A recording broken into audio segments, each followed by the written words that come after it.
Hi, it's me, and it's story time here in Hollywood. It's May the 6th, and right now well, not far from where I live. Let me just put it that way.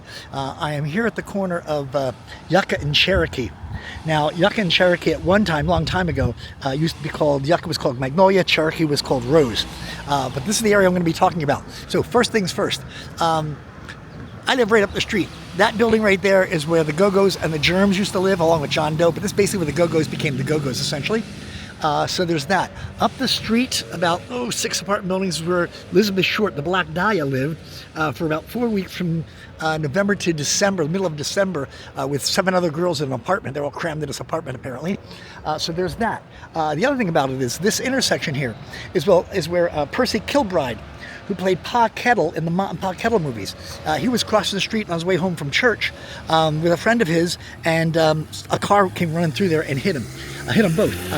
He died of, well, I don't know, about 4 weeks later, something like that. He was living up there at the place called the Montecito, up there at the top of the hill.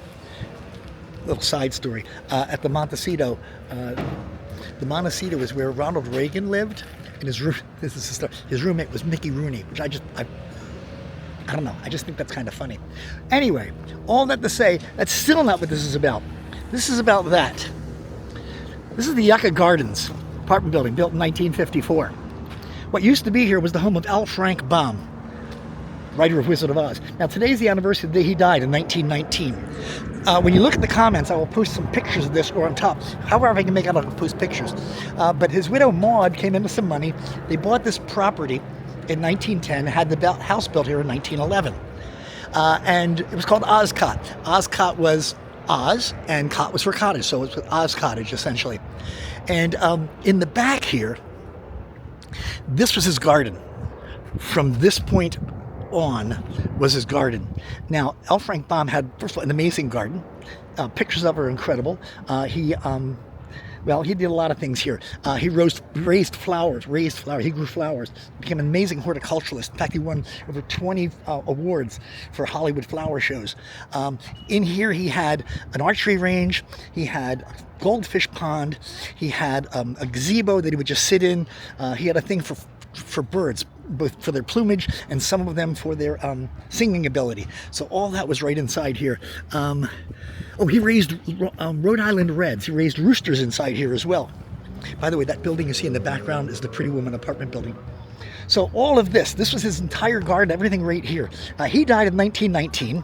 Maud lived here until 1953 when she passed away. She was like 91 years old when she passed away. Can you imagine going that long without, 1919, that was a long time to go without your husband. But they tore the whole thing down, and now this is what it is. It's what it is.